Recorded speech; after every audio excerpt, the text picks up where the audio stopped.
Bonjour frères et sœurs dans le Seigneur, bienvenue sur la chaîne Source de vie et bienvenue dans l'émission Bénédiction matinale. Je vous souhaite une très bonne écoute dans la présence du Seigneur. Soyez bénis. Bonjour bien-aimés dans le Seigneur, Bénédiction matinale. Notre thème de ce jour, c'est catalyseur du vrai réveil. Et notre texte de ce jour se trouve dans le livre de Joël 2, le verset 17.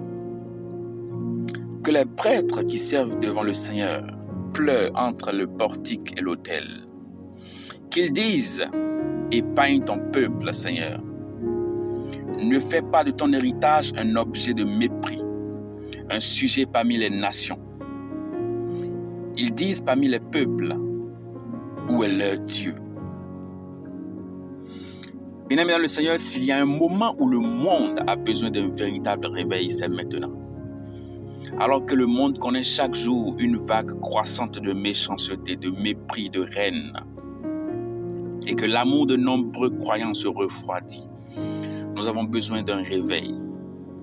Lorsque beaucoup ne sont plus des chercheurs de Dieu, mais des égoïstes, et que nos cœurs sont froids envers Dieu et indifférents au sort de nos semblables, nous avons besoin d'un véritable réveil. Lorsque les pécheurs ne font pas l'expérience de l'impact transformateur de l'Église dans nos communautés et notre nation, nous avons besoin d'un réveil. Si nos nations, villes, villages connaîtront un réveil, tout le monde devait être prêt à passer un test de diagnostic spirituel pour détecter ce qui bloque le réveil dans nos vies et être prêt à prendre des mesures pour un traitement et un remède. Quels sont les catalyseurs d'un vrai réveil? Le premier, le repenti profond. Ce genre n'est pas un repenti religieux superficiel. Cela implique de venir au Seigneur pour un examen critique de soi et de permettre au Saint-Esprit d'esrayer chaque partie de notre vie. Le psalmiste dit à Dieu, « Sonde-moi, ô Dieu, et connais mon cœur. Éprouve-moi et connais mes pensées. Et vois s'il y a en moi quelque voie mauvaise et conduis-moi dans la voie éternelle. »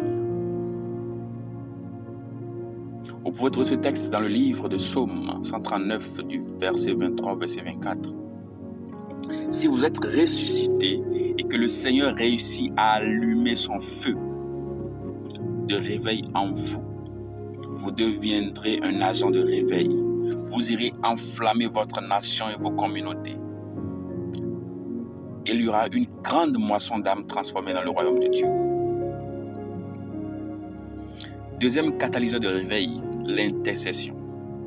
Nous devons intercéder et pleurer devant le Seigneur pour notre nation et plaider en leur nom, pour que Dieu sauve le peuple de la destruction et du jugement imminent. Chaque croyant en Christ a été fait prêtre du Nouveau Testament.